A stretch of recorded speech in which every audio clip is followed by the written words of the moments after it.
livro de Êxodo, capítulo 20, leremos do versículo 1 até o 17. Êxodo 20, 1 a 17. Assim diz a palavra do Senhor.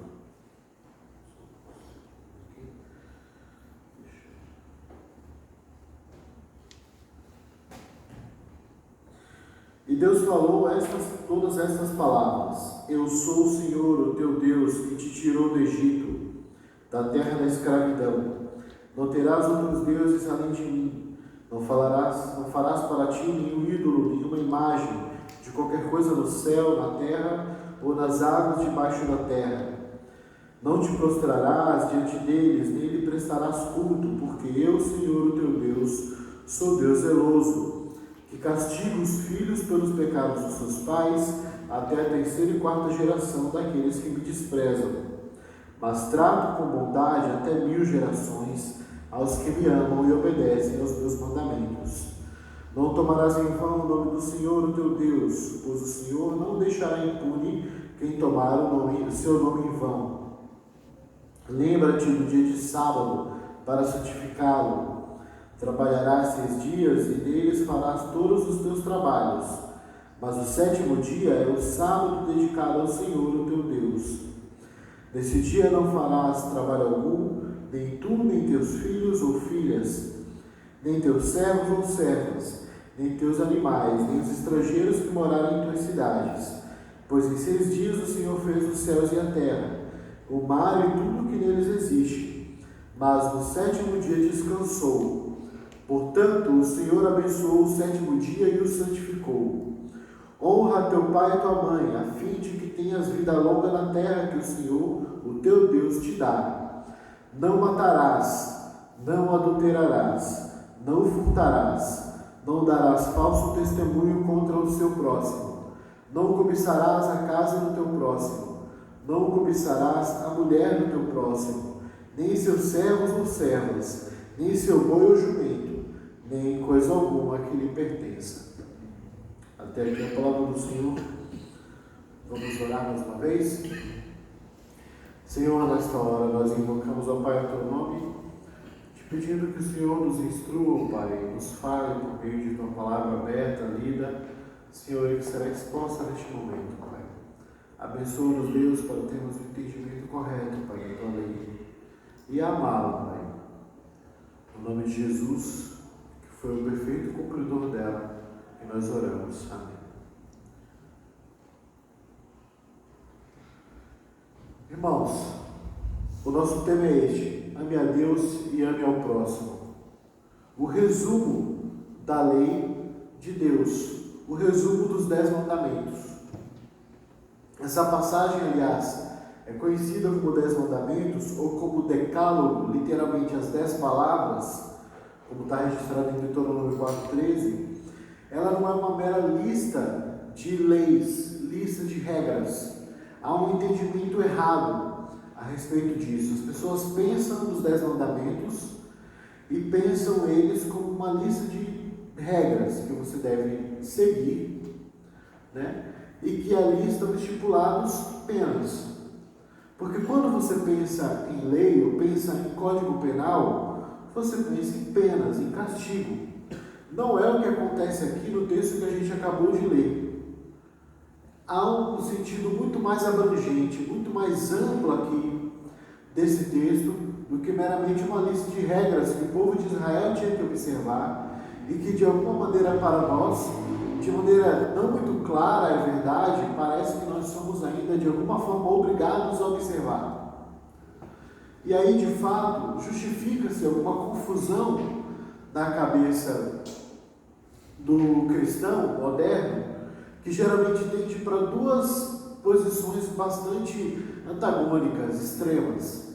Uma a gente vai chamar de antinomianismo, que é o tipo de comportamento mais comum da maioria dos crentes, dos evangélicos em particular, com relação à lei de Deus, que é a ideia de que a lei de Deus não nos é mais necessária de nenhum modo, porque Jesus aboliu a lei.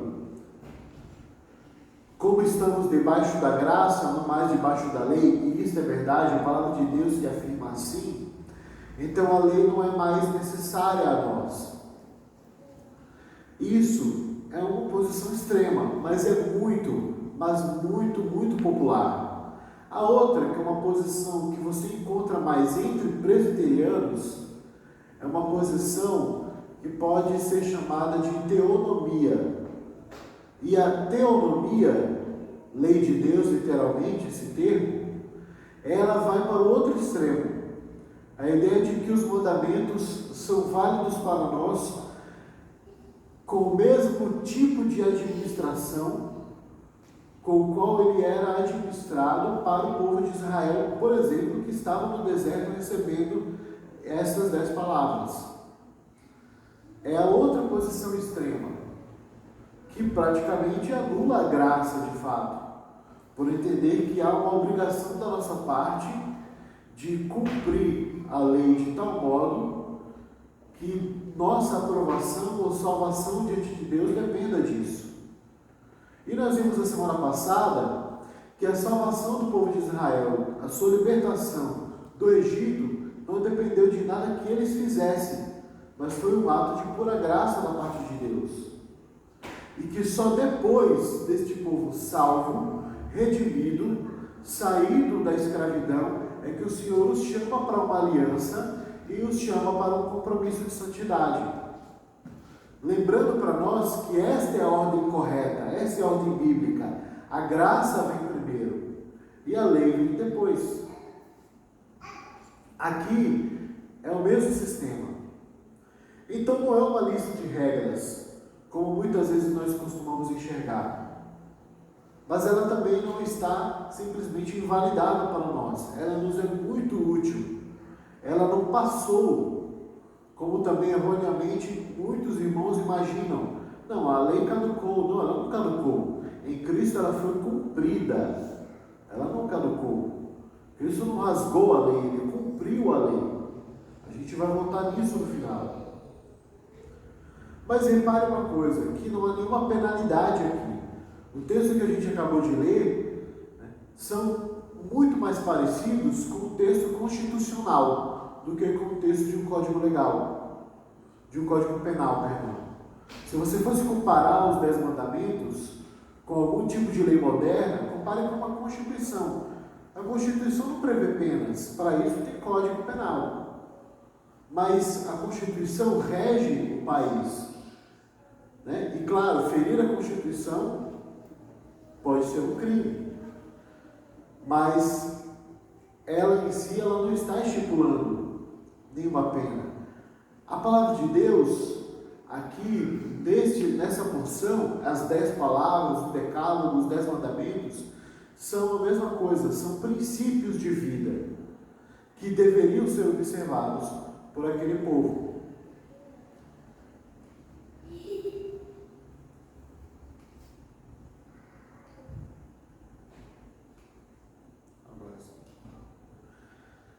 E ele começa nos ensinando a seguinte coisa: aprenda de novo que graça antecede a lei. E a gente vê isso nos 2 primeiros versículos. Primeiro, que Deus é soberano e Ele está falando, se dirigindo a eu e você. Neste momento aqui, ele é antecedido por aquilo que a gente chama de teofania. Teofania são as manifestações visíveis de Deus diante das pessoas, de seres humanos. Visíveis, claro, de uma tal forma que o ser humano não chegue a ser fulminado pela sua glória, mas visíveis o suficiente para que o ser humano que está presenciando saiba que ali é o Senhor, o Deus vivo, o Criador que está se manifestando. E isso é o que tinha acontecido antes do Senhor começar a proferir as 10 palavras, os 10 mandamentos. É o Deus soberano que está se dirigindo a mim e a você, sem intermediários aqui. Ele não está falando a Moisés e Moisés está falando para o povo. Ele está falando e o povo está ouvindo. O povo está distante, não está perto, ficou a uma distância, com muito medo, mas eles estão ouvindo a voz de trovão, a voz poderosa do Senhor falando com eles. Então, primeiro, o Senhor fala diretamente comigo e com você, e Ele é o soberano. Estes 10 mandamentos se assemelham muito com as alianças de suzerania, como são chamadas as alianças entre um senhor e um servo, entre um protetor e um protegido, que eram muito comuns na antiguidade, na Idade Média, inclusive, na Europa, no qual alguém mais frágil se submetia ao senhorio de alguém mais poderoso em troca de segurança. E, por conta da segurança, em troca, o servo dava geralmente trabalho. Aqui é um típico pacto de suzerania entre um senhor, que é Deus, que acabou de libertar aqueles homens e mulheres da escravidão, e os seus servos, que é o próprio povo de Israel. O Senhor está falando com eles, eles devem ouvir. E a primeira coisa que o Senhor lembra é isso: a graça antecede a lei. Para que você compreenda bem o valor e para que servem os 10 mandamentos, entenda que primeiro Deus te libertou da escravidão. Ele primeiro nos liberta da escravidão do pecado, para assim nos dar a lei, como que desse uma prescrição, uma receita. Você acabou de fazer um procedimento e aí você sai com uma receita para casa, para continuar o seu tratamento. O Senhor, Ele te liberta e diz: pronto, agora sim, eu vou dar a vocês uma receita de vida. Como é que vocês vão viver agora? Agora que vocês são pessoas redimidas, agora que vocês são pessoas separadas para serem minha nação santa, meu povo escolhido, um reino de sacerdotes. Vocês vão viver deste jeito. É isso que Ele está fazendo. Mas antes Ele lembra: eu tirei vocês do Egito. Ele está lembrando o povo de Israel. Ele também nos lembra isso: Ele nos tirou da escravidão do pecado, para aí sim podermos viver de maneira santa. Por isso que é um contrassenso, irmãos. Por exemplo, isso é muito comum na minha terra, eu não sei tanto aqui, mas nós todos sabemos que a maioria dos cristãos não fumam. Fumar é um péssimo hábito, e como é uma agressão ao corpo, é encarado como um pecado. Isso ok, mas é um contrassenso quando nós, por exemplo, exigimos que alguém primeiro largue o vício para poder congregar. Percebe? Ou seja, livre-se primeiro por si mesmo do pecado e depois venha andar conosco. Não é assim que funciona. As pessoas quebradas, escravizadas por pecado, por vício, por seja lá o que for, elas precisam andar conosco a partir do momento em que elas são convertidas, ou seja, desejam andar com Deus. E no processo de caminhar com Deus é que somos santificados. Nós não somos santificados antes para andar com Deus depois. Deus livrou o povo primeiro e depois os chamou para a santificação. É assim que funciona. E o Senhor está lembrando isso a eles. Então nós temos 10 mandamentos ou 10 palavras, muito conhecidas por conta de terem sido colocadas em pedra. Uma outra coisa que faz dos 10 mandamentos um texto muito especial e muito diferente de qualquer outra legislação dentro do êxodo de toda a Torá, lembrando que Torá não é uma palavra que significa lei, mas significa instrução. Termos para lei na língua hebraica são outros, mas olha que curioso, aquilo que nós costumeiramente chamamos de lei, porque é a tradução mais corrente, na verdade em hebraico significa instrução, porque é instrução de vida, é muito mais do que meras leis, não é um código de trânsito. São princípios para nortear como você vai viver. São valores que devem estar impregnados na sua identidade. É muito mais. E ela está geralmente, costumeiramente dividida, serão 2 tábuas, e nós costumamos dividir assim: 4 mandamentos, os 4 primeiros em uma tábua e os demais 6 em outra. Por quê? Porque, como lembra o nosso tema, o resumo dos 10 mandamentos é: ame a Deus e ame ao próximo. Ame a Deus são os 4 primeiros mandamentos. Ame ao próximo são os outros 6. É assim que o Senhor Jesus resume a lei em Mateus 22, quando ele é perguntado pelos fariseus.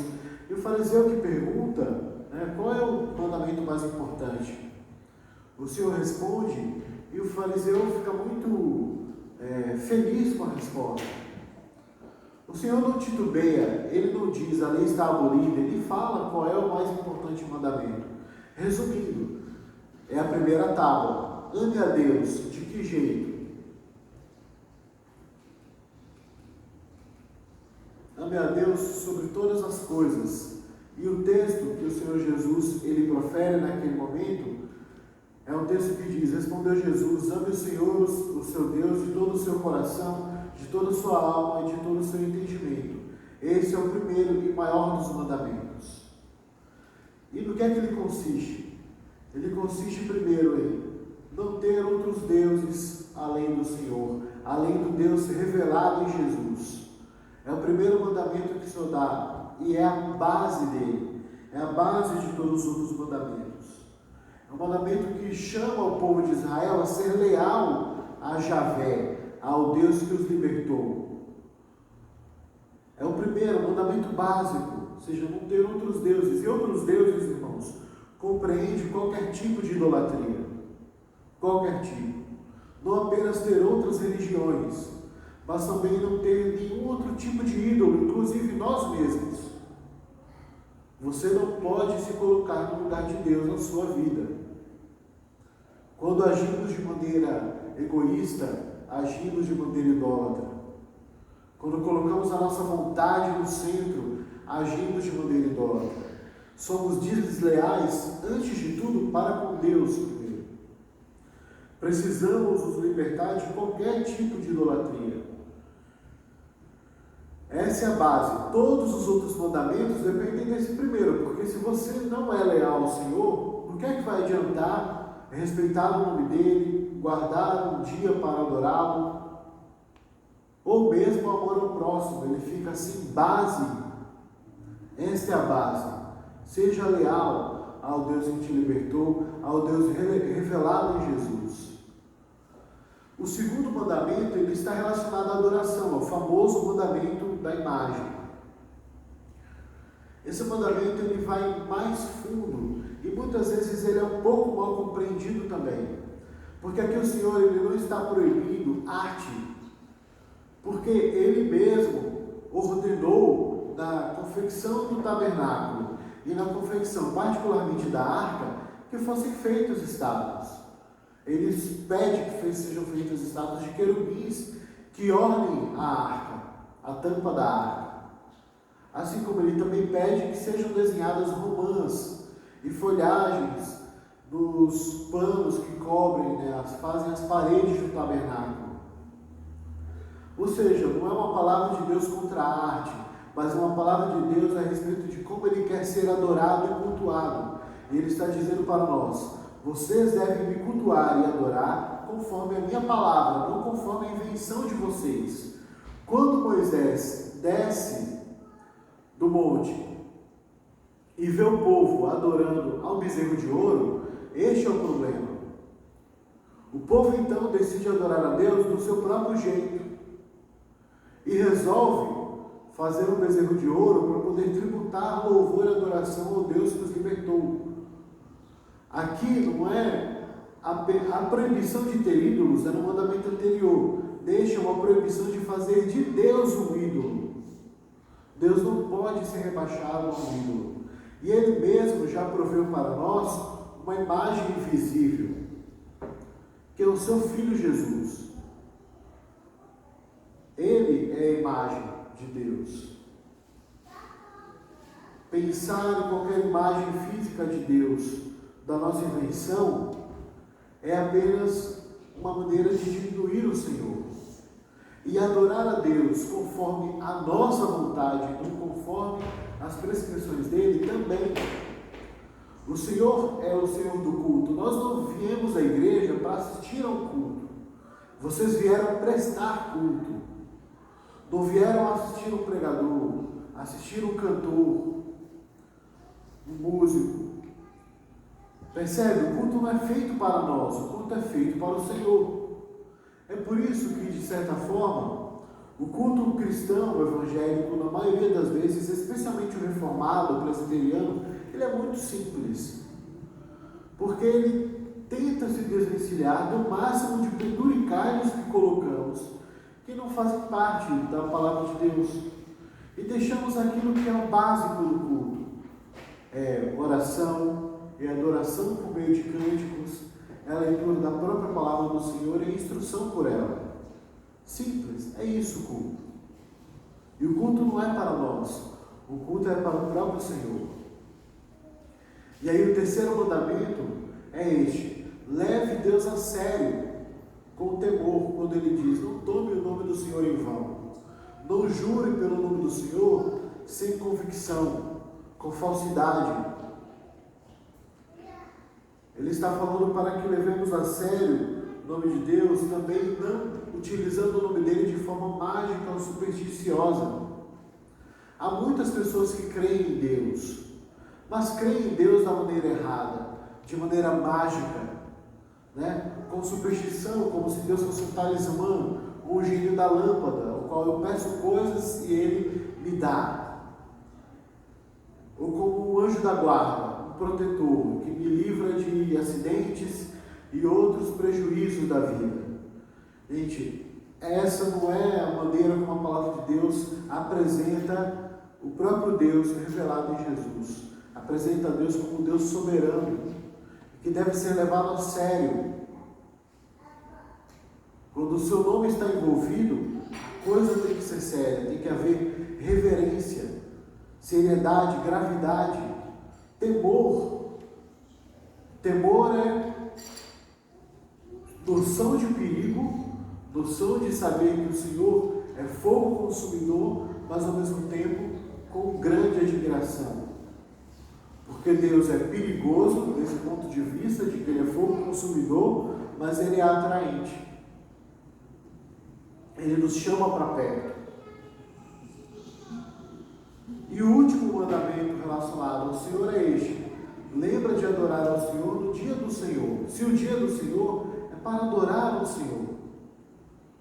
O Senhor nos deu 6 dias na semana para que fizéssemos tudo aquilo que nos diz respeito. E nos ordenou como princípio que separássemos um dia para adoração, um dia para descanso. E este mandamento, que é o mandamento do sábado, ele era um sinal para o povo de Israel, nesta aliança. Cada aliança que o Senhor administra, ele dá um sinal visível ou no tempo. Ele deu a Noé. Qual foi o sinal? O arco no céu, que era o sinal de que Deus tinha declarado paz, tinha pendurado o seu instrumento de guerra e não iria guerrear mais contra a humanidade. Aí Deus faz uma aliança com Abraão e também lhe dá um sinal, um selo, que foi a circuncisão. Que todos esses homens aqui tinham que ser circuncidados, porque eles eram descendentes de Abraão. Era um sinal perpétuo. Para que servia o sinal? Para que quando eles olhassem para o sinal, para que quando eles observassem o sinal, lembrassem das promessas que Deus havia feito e que Deus era fiel. Agora, para o povo no Sinai, Deus dá um outro sinal, no tempo, não na carne, não na natureza, mas no tempo. Um dia na semana. Então, todo dia de sábado, dia de adoração, no qual a congregação de Israel se reunia para adorar a Deus, era um dia para lembrar que as promessas de Deus são muito maiores. É por isso que o autor de Hebreus vai chamar aquilo que nós chamamos de juízo final, de fim dos tempos, de consumação, de dia do Senhor, o dia do descanso do Senhor. O sábado aponta para essa realidade eterna, de que um dia estaremos com o Senhor, não um dia na semana, mas todos os dias na presença dEle, de maneira visível. Nós seremos conhecidos inteiramente e conheceremos ao Senhor de maneira completa. O dia do Senhor, então, que para nós enquanto cristãos é o domingo, ele serve para isso também, para nos dar essa memória. É um princípio, irmãos. É um princípio. Aqui não vale como mandamento ao qual você está condicionado para poder querer salvação. Como, por exemplo, acreditam os adventistas do sétimo dia, no qual o quarto mandamento ele é central para a salvação do homem. Não, esse não é o entendimento que a palavra de Deus nos dá, mas o entendimento de que este é um princípio de vida. Ele nos salvou primeiro, para que nós tivéssemos prazer no dia do Senhor. Como o ímpio, alguém que não crê em Deus, terá prazer no domingo em cultuar? Não tem prazer, faz qualquer coisa no domingo. Vai para o jogo, vai para a praia, vai para o clube, passeia, faz qualquer coisa. Mas não vem, junto com a congregação do Senhor, vem adorá-lo, vem bendizer a Deus pelas bênçãos durante a semana, ou se derramar diante de Deus por causa das angústias que tem passado. Vem ouvir a palavra de Deus porque ela é verdadeiro alimento para nós. Não pode o ímpio ter prazer no dia do Senhor, porque ele também não pode ter prazer em nada de Deus. Ele não crê, ele não cumpre o primeiro mandamento, quanto mais o quarto. E aí vem a segunda tábua, que é a tábua com os 6 mandamentos restantes.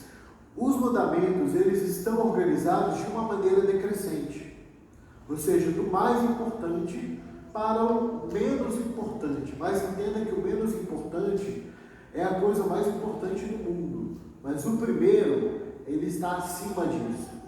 Ou seja, é uma gradação aqui, ele está organizado de maneira lógica, certo? De uma maneira bem ordenada. O Senhor, ele começa falando a respeito dele, e agora ele mostra uma coisa, que não dá para você amar a Deus sem amar ao próximo. Amar a Deus sempre vem o amor ao próximo como seu anexo. Por isso que o apóstolo João, na sua primeira carta, diz: ninguém pode dizer que ama a Deus que não vê, quando não ama o próximo que vê. Se você não ama seu irmão, não ama a pessoa que você vê, como você pode dizer que ama a Deus que não vê? O apóstolo João está aplicando os 10 mandamentos para nós, dizendo: olha, como você pode cumprir esses 4 primeiros mandamentos, dizer que ama a Deus, mas você não ama as pessoas? Você precisa amar as pessoas também. E o segundo é semelhante a ele: ame o seu próximo como a si mesmo. Destes 2 mandamentos dependem toda a lei e os profetas. Quando Jesus fala de lei e profetas, ele está resumindo toda a Bíblia, particularmente todo o Antigo Testamento, que era a única Bíblia que eles tinham na época. Ou seja, você pode resumir todo o Antigo Testamento e toda a palavra de Deus nesses 2 mandamentos. Ame ao Senhor de todo o teu coração, com toda a sua força e entendimento, e ame ao próximo. Qual o parâmetro? Como você ama a você mesmo. É por isso que o Senhor pega a famosa regra de ouro, que geralmente era escrita assim: não faça aos outros o que você não quer que seja feito contra você. E aí o Senhor pega a regra de ouro e coloca de maneira positiva: faça aos outros aquilo que você quer que os homens façam a você. Percebeu a diferença? Não é apenas um mero não fazer, mas é um fazer, é uma ação.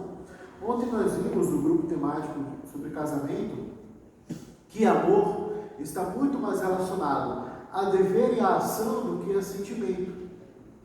E que o próprio sentimento, para que ele exista forte e permanente, ele depende do dever e da ação, do serviço. Então, quando nós pensamos em amar o próximo, não é meramente nutrir bons sentimentos e afeições e achar todo mundo simpático, fofo, maravilhoso. Não é isso. É você amar de maneira efetiva, com serviço, com ação. Veja o primeiro. Esse mandamento é um mandamento de transição, porque ele é um mandamento tanto relacionado à primeira tábua, quanto à segunda que ele inicia. Honre os seus pais enquanto eles viverem. Todos os mandamentos aqui, irmãos, estão parafraseados de propósito. Honre os seus pais enquanto eles viverem, porque eles representam Deus para você, a autoridade de Deus na sua vida. Primeiro ponto. E como você honra aos seus pais? Você honra seus pais obedecendo a eles, se você ainda depende deles materialmente. Se você é menor de idade, se você ainda mora com seus pais, eles te sustentam, se você é uma criança, você deve ser ensinada a obedecer os seus pais. Quando você se torna adulto, maduro, e ganha o seu dinheiro e vive de maneira independente de seus pais, você então deve a eles respeito e reverência. Não a obediência de um garoto, mas respeito e reverência, consideração. Aquilo que ele fala é importante. Os conselhos deles devem ser ouvidos, muito mais do que os conselhos dos seus amigos. E quando eles forem idosos, você deve cuidar deles. O honrar pai e mãe aqui não era apenas um mero respeito de boca, não era um pedir a bênção apenas, mas também já observava o seguinte: quando eles tiverem dificuldade, eles que um dia trocaram suas fraldas e precisarem que você troque as fraldas dele quando eles estiverem muito idosos e doentes, você faça, com toda a satisfação do mundo. Se eles precisarem de apoio material, você faça. O Senhor Jesus repreendeu os fariseus porque os fariseus não cumpriam esse mandamento, sob o pretexto de que o dinheiro que eles tinham era oferta ao Senhor, não podia ser dado para os seus pais para o sustento. E Jesus mostra: muito mais importante que vocês honrem os pais de vocês. Percebe o quanto que é serviço? Não é mero sentimento. Você pode amar os seus pais, né? Ou seja, nutrir bons sentimentos com relação a eles e não honrá-los. Aí vem uma série de mandamentos curtinhos, mas que são todos mandamentos de serviço. E todos eles, embora sejam negativos, começam com não, eles têm um aspecto bastante positivo. Não atente contra a santidade da vida, diz: não matarás. E aí Jesus interpreta, ele que é o intérprete da lei, porque ele é o autor da lei. É Jesus, na sua cristofania, na teofania, quem escreve as tábuas da lei, entrega a Moisés, o Jesus pré-encarnado, certo? Toda manifestação visível de Deus, irmãos, na Bíblia, é sempre o Deus Filho. E ele está aqui escrevendo a lei, entregando a Moisés e falando, ditando a lei para o povo. E Jesus diz: olha, se você apenas odiar o seu irmão, se você apenas falar mal dele, xingá-lo, né, falar algo que seja ofensivo contra ele, você já é culpado do sexto mandamento. Você já atenta contra a santidade da vida.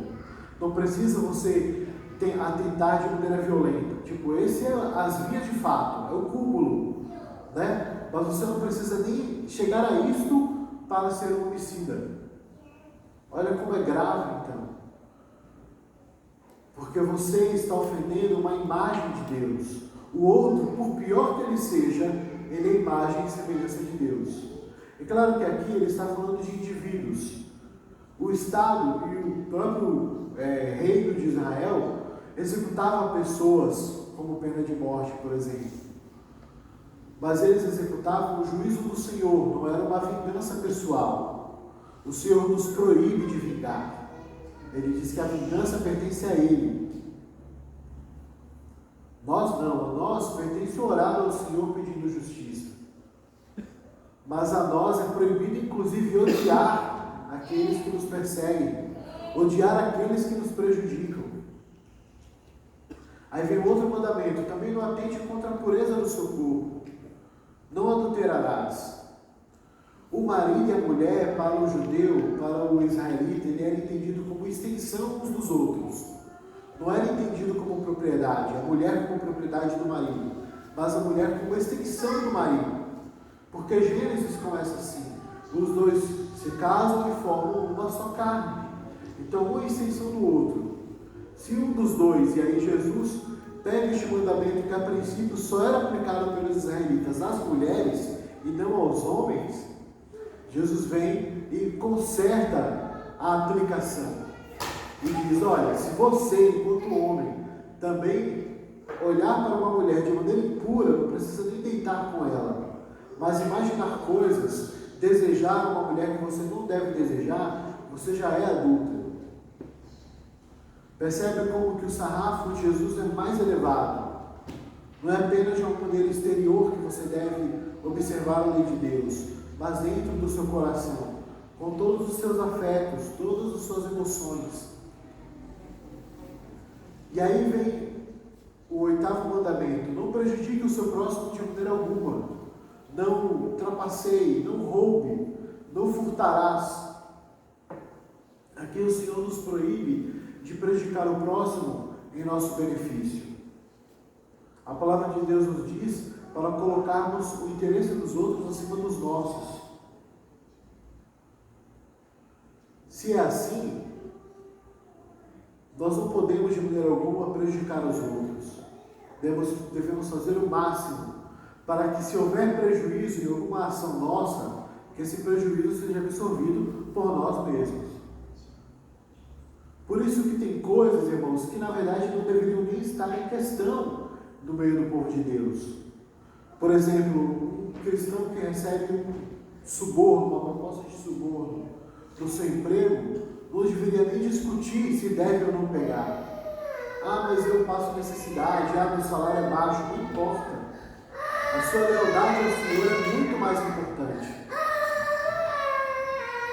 A sua lealdade a Deus importa muito mais do que você se dar bem na vida. Subir na vida pisando nos outros, prejudicando os outros, não é a maneira como Deus quer que você prospere. E é muito melhor você comer um pão e beber água do que ter sucesso na vida prejudicando os outros. E os 2 últimos mandamentos, eles já se tornam um pouco mais subjetivos na aplicação. Este: não calunie, não levantarás falso testemunho. A primeira aplicação ali era no tribunal, mas ele é muito mais abrangente. Ele está dizendo: não calunie uma pessoa inocente, não profira mentiras, não fale o que os outros são sem eles serem de fato. Cuidado quando você for acusar alguém, muito cuidado, você tem provas. Muitas vezes, por exemplo, nós costumamos fazer comentários na internet, de maneira odiosa, sem pensar, de maneira irrefletida, muitas vezes ofendendo as pessoas e falando coisas que elas não são. A lei de Deus nos proíbe de viver assim. O crente não deve viver dessa maneira. A sua boca deve estar cheia de graça, de bênção para compartilhar. Em vez de caluniar as outras pessoas e de ouvir calúnias e alimentar fofocas, você deve ser aquele que corta essa corrente do mal. E se houver alguém perto de você, um colega de trabalho, falando de outro e falando de algum defeito do outro colega, corta. Fala de uma virtude que ele tem. Faz um contraponto. Não se junte para escarnecer. E o último mandamento, ele é completamente subjetivo, porque ele diz: não cobice o que não é seu. E cobiça não tem como você, por exemplo, julgar no tribunal, porque está dentro do coração. Como você vai acusar alguém de cobiça? Não tem provas materiais. O que é interessantíssimo a lei de Deus terminar assim, mostrando de fato que não é meramente uma ética exterior, mas é algo que você deve viver com toda a inteireza do seu ser. Deve mudar o seu ser, mudar a sua vida. E aí vem a pergunta: você pode cumprir todos esses preceitos perfeitamente? Não, você não é capaz, nem eu. Porque a nossa natureza está inclinada à rebelião contra Deus. De tal modo que mesmo hoje, crendo em Jesus, você ainda vai resvalar em algum pecado. Você vai transgredir algum daqueles mandamentos. E a palavra de Deus nos diz que quem transgride um mandamento é culpado de toda a lei. É como se tivesse descumprido todos eles. Eles estão integrados. Lembra, não tem como amar a Deus e não amar o próximo. Estão interligados. Mas, graças a Deus por Jesus Cristo, porque Ele cumpriu a lei perfeitamente em nosso lugar. Por isso que Ele mesmo diz: não vim abolir a lei, vim cumpri-la. E Ele cumpriu no nosso lugar. Crer em Cristo, é isso que nos é necessário, inclusive para que a nossa vida possa ser pautada pela lei de Deus. Somente crendo em Cristo, os 10 mandamentos não serão um peso para nós que você tem que cumprir para poder agradar a Deus. Você já é agradável a Deus por causa de Jesus. Porque quando Deus te vê, Ele vê o seu próprio Filho, Ele vê o sangue do seu Filho derramado. E por causa disso, você é aceito, você é agradável a Deus. E por causa disso, em gratidão, como você responde à libertação que Deus te deu? Vivendo da maneira como Ele quer que a gente viva. E é ruim. É ruim ser honesto. Todo mundo quer ser honesto e quer gente honesta por perto. Todo mundo quer ser amado. Todo mundo quer ser respeitado. Quer enquanto pais que sejam honrados. Todo mundo quer que seu êxito não seja cobiçado por ninguém. Não são mandamentos ruins. Então, para que serve para nós a lei de Cristo?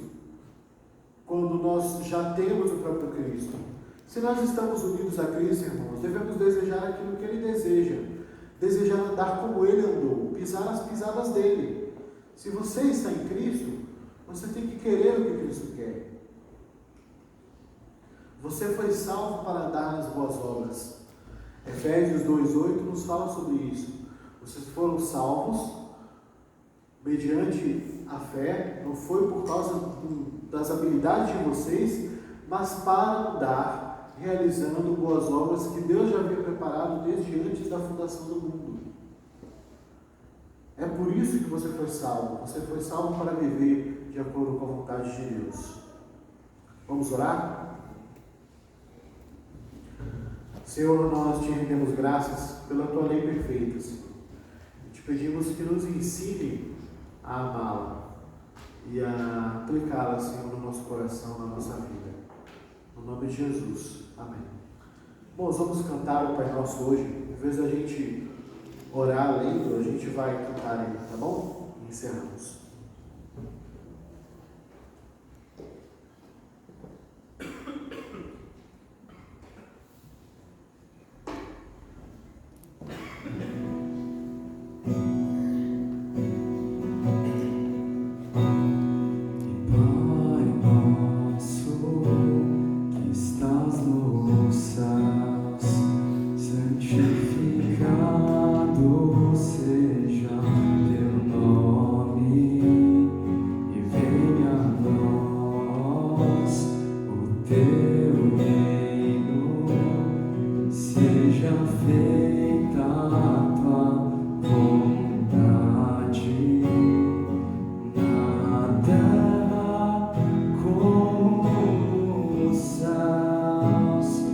Deus.